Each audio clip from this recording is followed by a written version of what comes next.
Преди година започнах да правя видеа за конверсията на този бус, но направих две и спрях.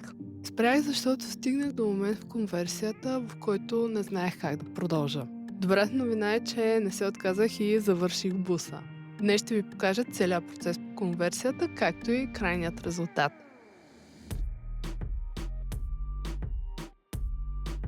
За да реша какъв бус да си купя, първо си направих 3D модел, за да видя колко пространство ми е нужно вътре и спрямо модела реших, че Fiat Ducato най-дългата и най-високата база ще бъдат идеални за мен. Намерих подходящ бус, купих го и започна голямото чистене. След това обработих всички ръжди и нанесох гумено покритие на пода. Продължих с изрязването на отворите за люкове и прозорец. След като люковете и прозорците бяха монтирани, дойде ред на изолацията. Буса е с няколко вида изолация. Най-отдолу има тежка изолация, която е против вибрации на ламарините. След това има микропореста гума, с която е облечен от всякъде. На етапа с микропорестата гума пуснахме и всички кабели, които са нужни за електрическата система, след което продължих с поставяне на овча вълна на стените и тавана.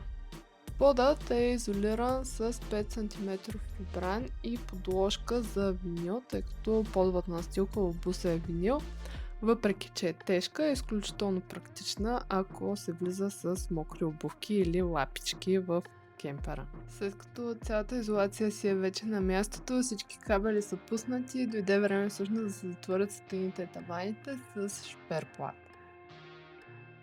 Най-трудната част от затварянето бих казала, че е обръщането на прозорците и люковете по начин, който да изглежда добре.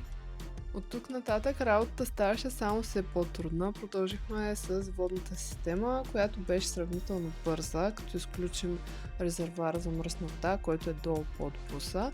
За електрическата система имах изключително много помощ, за която съм безкрайно благодарна, така че аз почти не усетих напрежение там, но мебелите бяха нещо, което беше толкова трудно и поглъщащо като време, че се отказах да снимам видеа за конверсията. Затова и всъщност нямам никакви видеа от процеса по правенето на мебелите или банята, тъй като тя също беше доста трудна за изпълнение и сега просто ще ви покажа готовия резултат от всичко.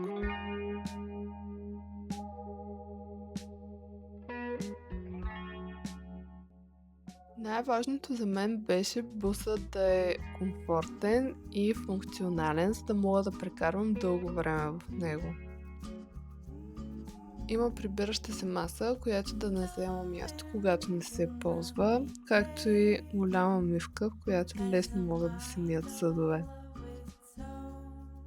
Кухнята също е готова за дълги приключения и има 2 котлона, малка фурна и голям хладилник.